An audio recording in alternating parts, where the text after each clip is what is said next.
What is up, guys? It's the Sound Alchemist here with Gershwan. We're back at it to answer your questions In another episode of For the Greater. Whoa. This is a video series where we answer the questions left by you, the viewer. If you have a question for us, comment down below. Put question in front of your question because we get to those questions first. And this is what Walter Bascherdinger asked. Do you guys think that 40K will continue to grow in popularity, considering how hard Dawn of War 3 flopped? Is GW dying? Hashtag clickbait. Hashtag eventually. So we talked about this. So this is the thing. I think that there's a huge resurgence. I like that word. Of board game players. People who just want to sit down, play games with their friends and whatnot. Like, it's fun. And GW is taking a note of this. They're trying to team up with like WizKids, who creates HeroClix, the dice games, and like, because really what they're trying to do, or really what they should be trying to do, is trying to tie Warhammer 40K, which is a game that takes 5 hours to play, which is extremely like, it just takes your life and just holds on to it forever. Well, it used to take 5 hours. Now I'd say it's probably around 2 to 3. Yeah, but then like the model building and all that kind of stuff. Yeah. Like, they're trying to take that and make it simple for someone to just pick up and play. And the new Space Marine Adventures it is their way of like testing the waters and seeing if they can create some type of title that just you could sit down and play with your friends for fun. And I think as time progresses, they're going to get it right. They are going to find that box game that is easy to pick up for a new person, and then they'll introduce the universe, and then they'll get hooked onto like the regular Warhammer 40K that we love. So we are going to see a spike in players, I think, because of that, because GW is doing their thing, and it's good. But I do think that eventually their whole thing of model making is going to just hit a wall because of 3D printing and because of the accessibility of just like printing out your miniatures. Yeah, one thing with 40K is that this is a game that takes time, takes a whole lot of building, painting, and with like other games, literally you could just pick up a box, everything's already in there, you can start playing right away. And HeroClix is a great example. You can just buy a box and you start clicking away right away. Yeah. And there's no, like, you can't just bring like 5 friends on a Friday night and say, oh, let's play Warhammer, because you got to get your armies ready, you got to get your lists ready. If you're going to a tournament, everything's got to be painted and stuff. So, I mean, it's something that definitely takes time. Yeah. What is going to be interesting too is there's this guy who I follow on YouTube. I forget the title of his name, or I forget his YouTube channel name, but he was like a writer for Dungeons and Dragons. Like he wrote some of the rules and whatever. He did a Kickstarter for a book, and I think they raised like $1 million or something like that. So the desire is out there for people to get into like these types of games where like you have narrative abilities and whatnot. So it will be interesting to see if GW, because GW is taking that approach of like making it easier for a new person to play. But they should do both sides of like making it easier for new people, and then also paying respect to the people who want like big narrative stories and just likes to chill. And my phone died. I hope that makes sense. Comment down below, let us know what you think. But like when it's about the video games and stuff, they've never really had a standout video game. Like Space Marine was okay. You've had a bunch of PC games that have been pretty good, but nothing that's like, oh, this was Game of the Year, or this is a contender for Game of the Year. Yeah. I mean, they're just kind of like lackluster. Yeah, the exact opposite is the case for Warhammer 40K, where if you have a Warhammer 40K title, it's going to be lackluster, like you said. It's not going to be that great. But I do think that even if the Dawn of War 3 game didn't do so well, the IP is just getting more notoriety, right? So like more people are like being introduced into this world and falling in love into this world. And we see it every single day. We get people commenting and saying, I don't play the game, I heard about the books, I heard about the video game, but I love the lore. And GW is going to have to make their money off of the IP. Mm-hmm. So that's what I think. Yeah, another little thing to throw out there is when we first started playing, back in 5th edition, I felt that like there was a lot more older players.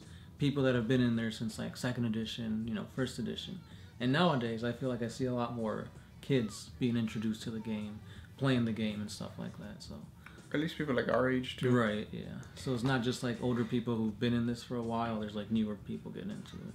What's interesting too is like, because I went to a GW store yesterday, and like all the young kids, like the ones that are under the age of 18, and they're painting and they're like sitting at the table painting. And then like the older kids are the ones playing, because like it makes sense, right? It's a tactical game, kinda. So like the division makes sense. But yeah, it is interesting that like the model that they have right now, the Warhammer 40K model, it's moldable to anything. So if you like to just sit down after a hard day's work and just like sculpt or paint or do whatever, the game's there for you. If you want to get all tactical and be like anal about stuff, I guess the tactics and the gamers are, but not really. But I mean, it's not a balanced game, to put it simply. It's been getting better each edition, I feel, but like there's still ways to kind of tip the scales in your favor. Yeah, but GWs they can get it right and make it perfect. Not the tactic, but just like getting people into the game. Whatever. All right, next question. Next question. Shadow. If you could have any creature from the 40K universe, even sentient creatures, as your pet or best friend, who would it be and why? That's a good one. I would probably do an Eldar.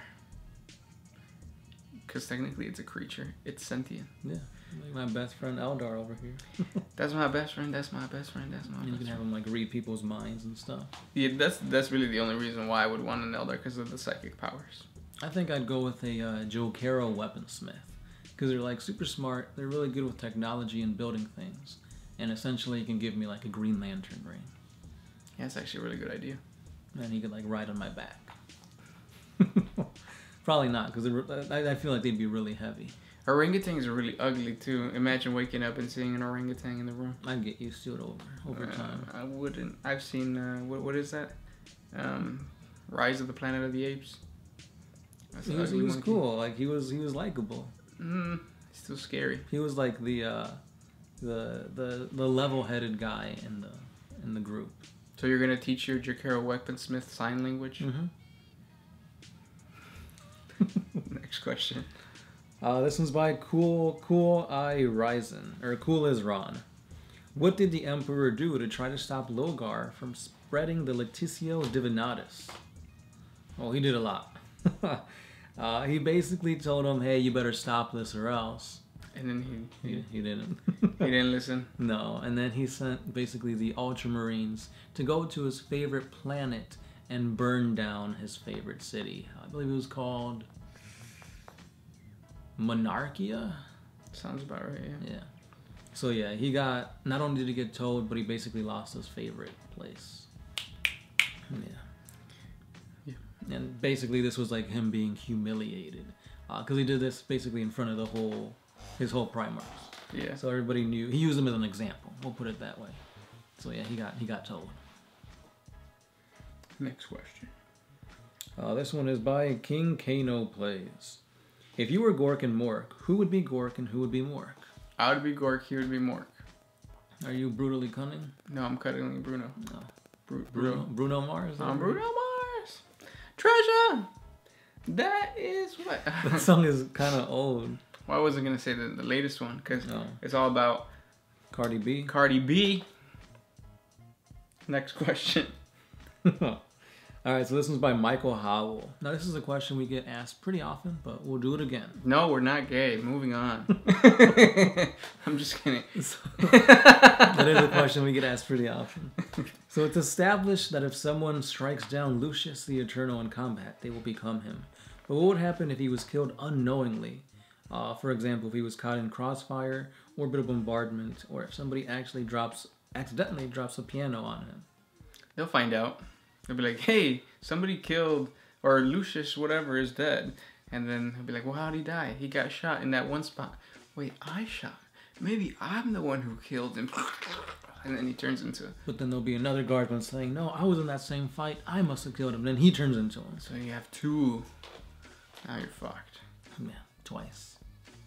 In the ass. Because that's all with Slanesh. Gulisa, how do you deal with orc armies? Because wouldn't just killing them in battle just cause more to grow, and thus make it any survivors turn bigger orcs? If that's true, how come they haven't taken over everything yet? You kind of are. Yeah. So the tricky thing about orcs is that you're never going to get rid of them completely from a planet unless you do exterminatus, so you like bombard the entire planet. And even then, some of the spores still survive, and then you have orcs living in like the wastes or like the rainforest. So what other planets have done is they've just tried to maintain that population as low as possible. So like, let's say you get hit by, you're a planet, you get hit by an orc wall, you manage to defend yourself, kill most of them, a lot of them are going to run away towards the forest, and now orcs are stupid. Without a leader, they're just pests, basically. They're your stereotypical, like, you know, medieval goons. Like, they show up and they go, oh, I'm gonna steal from you, and then you kill them, and then moving on. And that's what happens. So that's why Space Marines, Imperial Guardmen, they set like watchtowers and whatnot all over the territory of the orcs, or where orcs tend to like congregate.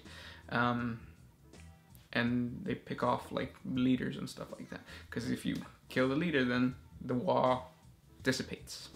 They fight amongst themselves, and yeah, they ain't poop. Last question. This one's by Marcel Goussard. What if Dorn ruled the Imperium instead of Robot Girly Man? So there's Dornian Heresy, that's what it's called. It is a what if, and saying if like instead of the Horus Heresy, I believe, it was like Dorn in command or something. Have we done a 40 Facts video on it? We have not. We have gotten a few requests. Yeah, we've gotten a few requests. I got it on my list. But yeah, we'll go through it. But if Dorn was in power, I feel like he'd have a more defendable Imperium. Because he was in charge of the defenses of Terra. He's all about like strongholds, right? Yep. Squad up. And with that, guys, that's all the questions we have time to answer today. If we didn't get to your question, hit us up with more questions in front of your question, because we'll get to that question first in the next episode. Or you can head on over to our Patreon page. Simple dollar gives you some more for the greater videos. And yeah.